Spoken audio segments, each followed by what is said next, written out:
What up, y'all? About to get go on our family walk. Dirty diapers we gotta throw out. Josiah been out here walking on his own with his mom. But he about to go on a walk with us now. It's a family walk. So he gonna be in this stroller. So I guess we gotta see how he reacts to that. See how this goes. Cause he like, you know, trying to get down, like, oh yeah, I'm about to get down and, you know, walk and play and run. Yeah, you about to be in the stroller, we about to be by the street, sir. He about to be frowning. Right. The whole walk.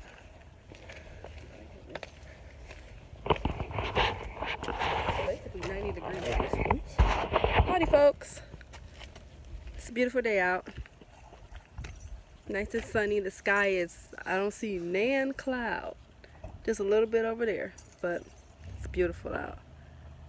I don't know how good y'all can see that, but it's beautiful out.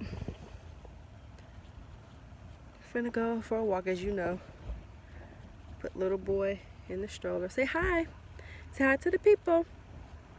Say hi. Okay, you don't want to say hi? You don't really understand who you're saying hi to? That's fine. I was camera shy for a long time. You said what? You got stranger danger built in. If he don't know you. Right. That's like a default setting. I don't blame you either. I don't blame you for that either, son.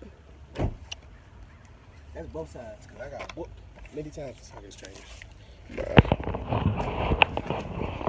Many times. Shelly D whooped me for talking to strangers. I remember it was a strange man came in the front door. Oh, shout out to Shelly D. That's my mama. Just in case y'all don't know. Shelly D. Y'all will be seeing her on some of these Jones. Yeah, Shelly D. We getting Josiah. Look he taking it all in. Look like you taking it all in. Well, it's bright out here, son.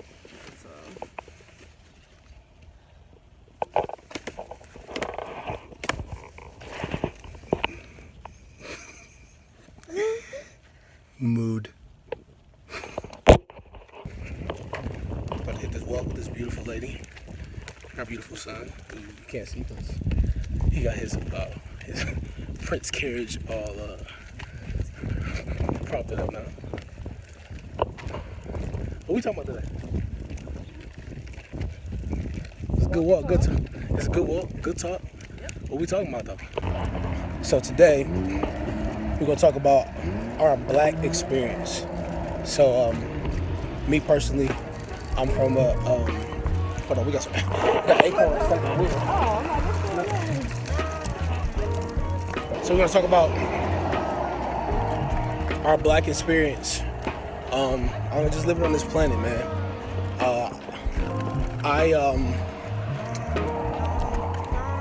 I was born and raised in, you know, pretty much the hood. I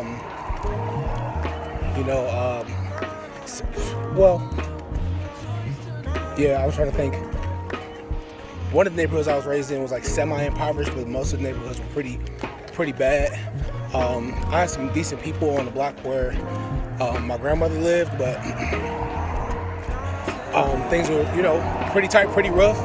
It was hood, you know. It's like I said, those of y'all been raised in the hood, you know what I'm talking about.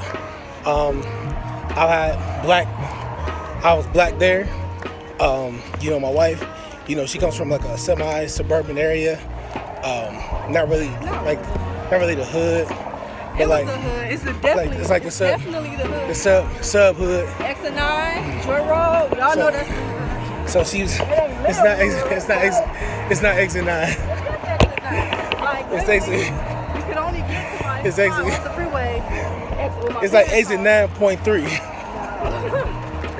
It ain't joy. But no, when I was little, it was a nice neighborhood. Like, if anybody know about that area, I actually did some research on the area a couple weeks ago, and I found out that it was actually a Polish area way back in when they developed the area, probably like in the 50s or 60s or something like that.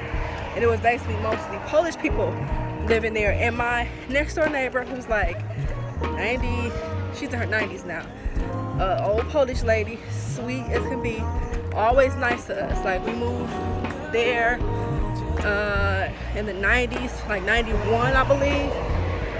91, 92. I was 5. And she had been there since, like, I don't even know, like, her children went to the elementary school that I went to, which was right across the street. Okay, since then they've you know, tore down the school and everything and moved it to actually where my middle school used to be at. But so yeah, like, the neighborhood I grew up in when I was younger, it was nice. Like, we could go, of course there was things happening, like the Murder Mac. Once the Murder Mac was built there, of course it was the Murder Mac, you know what I'm saying? But like, inside, we could go all the way, like, blocks and blocks down on our bikes, walk down there, no problem. Never had any issues. I remember walking my dog, you know what I'm saying, for a couple miles or so, and it was just like, nothing ever happened. Like, dudes would try to holler, and that was like it. It wasn't like nobody tried to, you know, kidnap me. Nobody tried to kidnap me or nothing like that. What's their name? I never felt threatened. Shut up. I never felt threatened or anything like that. It was cool. It really was. So I was definitely privileged to grow up in a neighborhood like that and to have a childhood like that where it was just fun. A whole bunch of black children. Like I said, I had that one half. She still lived next door to my parents. That one white neighbor. Mostly everybody else was either Arab or black when I was little. Mostly black though by the time we moved there. Yeah, we're talking about our hood or so-called hood. So moving from the hood and moving, you know, out to where we are now, which is a strong suburban area. I feel like the experiences are different, of course, but it's almost like it's not what people would think. Like, when I was in the hood, it was stuff that went on, but a lot of people, they pretty much kind of knew each other, and we was in a lot of the people that, I don't know, I guess you could say they just on the same team or whatever. I mean, you had your people that was, had your people that was, I don't know, just scandalous or whatever. They, you know, had to be stealing, had to be involved in some stuff or whatever. But, you know, for the most part, even if people was, you know, involved with stuff, like they would, it was a certain respect. When I was younger, it was a certain respect for just us being in the same neighborhood. So when my mom was younger, they used to have the neighborhood watch and stuff like that. So, you know, it was that sense of team, so to speak, was there, even though, like, the sense of, you know, I guess imminent danger because you're in the hood, in a rough area. Your mom grew up in that hood, the same hood, right? Yeah. Was that the house she grew up in? Yes. No, grandma's house, yeah. That's great, crazy to see, like, the neighborhood change all those years. Like, even me, like, it's real quick, just to see what I grew up in and then how it changed over the years and even how it's even worse now, you know what I mean? It's just crazy just to see, you know, it was white people there, Arab people there. They had it was a little market on one of our streets. Everybody used to go there, you know what I'm saying? And then to see them closing down, stuff like that over the years. People moving out, schools losing funding, you know what I mean? And all that stuff. It's so crazy to see that happen. So this how I feel. This how I felt about Detroit. So I never felt like in danger in the hood or anything like that. And I was actually robbed at gunpoint. You know, actually walking to church. I was actually robbed at gunpoint one time. But even then, I still didn't feel unsafe. You know what I'm saying? But as I began to grow up, and I realized, like I said, I know I was about to get married, and I knew I was going to want children and things like that. I realized that wasn't the atmosphere I wanted to bring them up in. Now, for me, my thing is, I love Detroit. I'm putting things together right now so that things can be better for people of color, namely black people in Detroit, because we made Detroit what it is. We've been living there all these years. Like I said, I think I was 27 when I moved out. But I'll say that to say this. Basically, my experience has been honestly more of a concern being in the suburbs. You see what I'm saying? More of a concern being outside the hood. You know what I'm saying? Because it was like, okay, people was doing. I guess what I'm saying is there is danger everywhere. It's almost like you have to pick your, not pick your poison, but I guess kind of, pick which one. You want to feel, less safe as a person of color in a predominantly white neighborhood, or you want to feel less safe in a predominantly black neighborhood, like hood, not like the nice one. It's definitely some nice areas in Detroit, for sure. But you know what I mean? If that's just where you were at, you gotta pick. You know what I'm saying? It seems like that's the case. Yeah, I feel the same way. I feel that honestly, if I knew then what I knew now, I probably would have just moved closer to the downtown area, because the downtown Detroit, near the downtown area, and some nice neighborhoods away from downtown as well, like over off of Broad Street and some other really nice areas that Oakman that been nice for years. But what I'm saying is, if I knew then what I know now, I made a decision because I wanted to make sure that the things that was happening to me in the hood wouldn't happen to my family when I got married and started developing my family and stuff like that. But when I got out here, it was like, like my wife said, you got to basically pick, you know what I'm saying, what you want to deal with, because it's people, what we pay to live where we live probably costs more than what they do. They probably, you know what I'm saying, on some sort of aid or something like that. Not that there's something wrong with that, but they looking at us like we don't belong here. Right. We're paying to be out here. You know what I mean? And so it's not like, we're just some people that just kind of got dropped out here because they needed some more black people. We made a decision to move out here. And I'll say, you know what I'm saying, that I haven't had a lot of bad experiences, but it's really the undertone. Like I like to talk, because that's what, for me, you can find a problem before it's a problem if you look at the undertone. All right, look at what people are. Listen to what they're saying, but listen to what they're not saying. Look at people we're doing, but look at why they're doing it, when they're doing it, how they're doing it. It's an undertone. So it's a bit of a racist undertone. Just honestly, now if you go to some areas in Detroit that what they call is gentrified, where now people that are not of color are down there. Now they looking at us like we don't belong there. Well, I went to school down there. I used to walk down there for fun. You know what I'm saying? Hart Plaza, Auto Show. Those are all events that black people ran. You know what I'm saying? Summer Jam. You know what I'm saying? All of these. Food Fest, Taste Festival. Right, Jazz Fest. Right. These are all events that. Right. You know what I'm saying? It's a festival, okay? It's a doggone fest. You know what I mean? But I'm saying, like, to be looked at as a person that doesn't belong, just simply because of your color. They don't know me. They don't know my accolades. They don't know my licensure. They don't know my character. They don't know my leadership skill set. They don't know anything about me. But they see me and my color, and they say, okay, what are you doing out here? What are you doing in these parts? Listen, y'all can keep all that. There's been times where I seen them looking like that, and I'm like, you okay? You know what I'm saying? It's a little bit. He will. Okay. Let's say that again, boo. He will. He will ask. Okay? Listen, I got receipts, bro. I got receipts. Because what you're not gonna do, you're not gonna disrespect me or my family, and I'm not doing anything that's not respectable. You know what I'm saying? Now, if I was a person that was not respectable, then I can see that. If I was doing something that was illegal or wrong, I can see you looking like, oh yeah, you're out here doing illegal stuff. Okay, cool.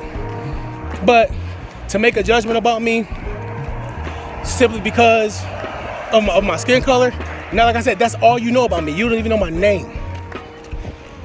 my name could be less indigenous than yours. You see what I'm saying? You don't know anything about me, and to make that decision about me. I think that's the thing. Like when I go back to the hood, one thing I miss about it is I feel like when people look at me, they're like, "What up?" You know what I'm saying? They recognize that I'm a person. Even people that have ill will, they look at me and they see a person, and they're deciding, okay, I'm gonna try to do this to this person because I want his money, I want his this, right? Not because he black. As off-brand as either one is, you know what I'm saying? Like if I knew then what I know now, I would have stayed in the trade.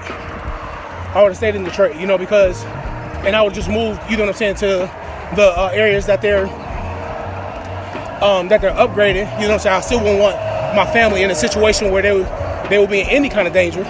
But, you know, like I said, as areas change or they become gentrified, then the thing about it, and that's one of the things I'm working on, we got to work on legislation. It's got to be things in place to protect people, period. You know what I'm saying? If somebody is doing, I seen China McClain. China has been snapping too, like with the past. Man, she been snapping on this stuff. I feel like, man, girl, you find your call. I know you can act, but dang. She was talking about young people, man, like the 20-somethings. Y'all, yeah. So y'all are something else. Y'all better use that energy, use that knowledge, use that zeal. You know what I mean, for good. Because it's either gonna be y'all gonna be like, you know, doing something positive or just a whole other end of the spectrum. You know what I mean? I really feel like God's hand is on, you know, 30s and 20s. He's on. Okay, his hand on everybody. Don't. You know what I'm saying?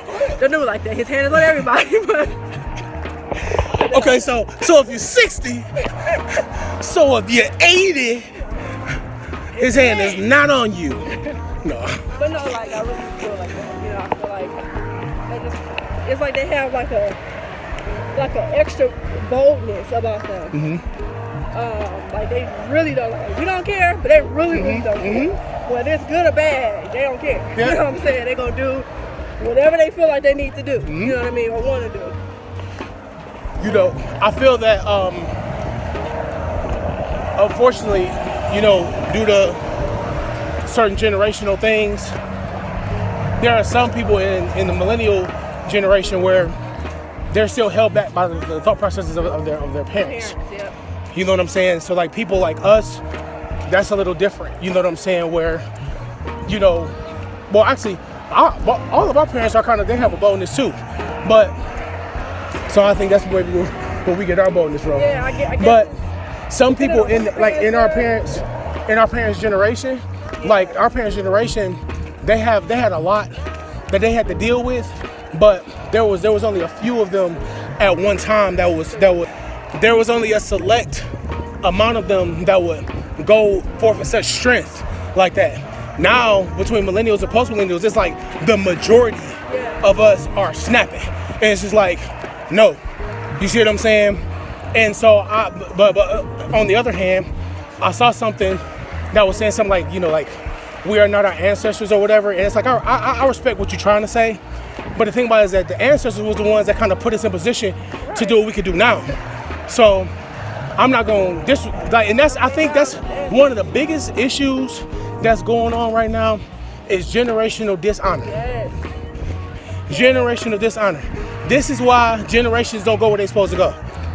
Whether the older generation or the younger generation, whatever generation we talking about. Yep.